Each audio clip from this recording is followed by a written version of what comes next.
आज हम number system का पार्ट 2 के बारे में अध्ययन करेंगे।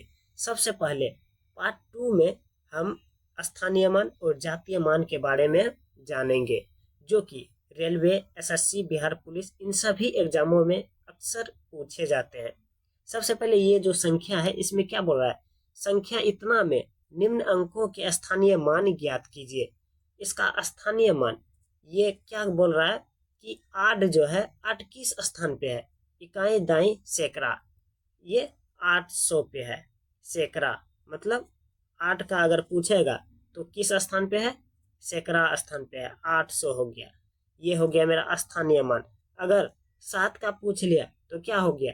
इकाई, दाई, सैकड़ा, हजार, मतलब 7000, ये हो गया मेरा स्थानीय मान। अब चलते हैं जातीय मान क्या होता है। आप इसको समझ लिए कि जैसे मान लीजिए 0 है, इकाई दाई, ये कितना स्थान पे है? दाई स्थान पर 0 0 है। ये क्या हो गया? ये मेरा स्थानीय मान हो गया। जैसे 6 के बारे में अगर हम लेंगे, 6 कितना स्थान पे है? स्थानीय मान का मतलब हो गया वो किस स्थान पे खड़ा है। पहले इकाई, दाई, सैकड़ा, हजार, 10,000, मतलब कि 60,000 पे वो 6 खड़ा है। सबसे पहले ये किस स्थान पे 6 है? देखिए इसके आगे में कितना सुनना है? 1 2 3 4, इसके आगे में 4 सुनना है 6 के आगे में, इसीलिए ये क्या हो गया? 60,000 स्थानीय मान। अब चलते हैं जातीय मान के ऊपर। सबसे पहले यहाँ पूछ रहा है हमको कि संख्या 53, 64, 87 में निम्न अंकों के जातीय मान लिखे। जातीय मान का मतलब क्या हो गया दोस्तों? सबसे पहले अगर हमको पूछ लेगा 8 का जातीय मान को, तो जातीय मान का मतलब हो गया वही जात का। जात का मतलब क्या हो गया?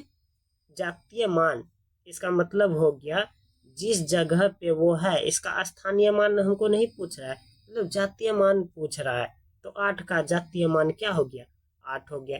अगर 7 का जातीय मान पूछेगा तो क्या हो जाएगा? 7 हो जाएगा। फिर मान लीजिए 4 का स्थानीय मान, जातीय मान पूछेगा तो क्या हो जाएगा? 4 हो जाएगा। 6 का जातीय मान पूछेगा तो 6 हो जाएगा। चलिए दोस्तों, अब चलते हैं दोनों के अंतर के बारे में। ये दोनों स्थानीय मान, जातीय मान जान चुके हैं, अब चलते हैं इसके अंतर के बारे में। सबसे पहले संख्या इसमें दिया हुआ है कि 64, 48, 56 में 8 का स्थानीय मान और जातीय मान में अंतर क्या होगा? सबसे पहले यह क्या पूछा? 8 का स्थानीय मान, 8 किस स्थान पे है? इकाई, दाई, सैकड़ा, 800 के स्थान पे 8 क्या है? 800 के स्थान पे है, मतलब सैकड़ा के स्थान पर है। ये क्या हो गया? स्थानीय मान 8 का 800 हो गया। और 8 का जातीय मान क्या है? 8 का क्या पूछा है? 8 का स्थानीय मान तथा 8 का जातीय मान में क्या अंतर है? 8 का जातीय मान क्या हो गया? 8 हो गया। और क्या पूछा है? अंतर पूछा, मतलब घटा। अगर योग पूछता तो इसको जोड़ते, अगर अंतर पूछा है तो इसको घटाएंगे। तो इसमें घटाइए, क्या हो जाएगा? यहाँ 10 में से 2 8 जाएगा, 2 बचेगा। यहाँ कितना बचा? 9 बचा। यहाँ 7 बचा, 792। चलिए दोस्तों, अब आते हैं पार्ट 3 में।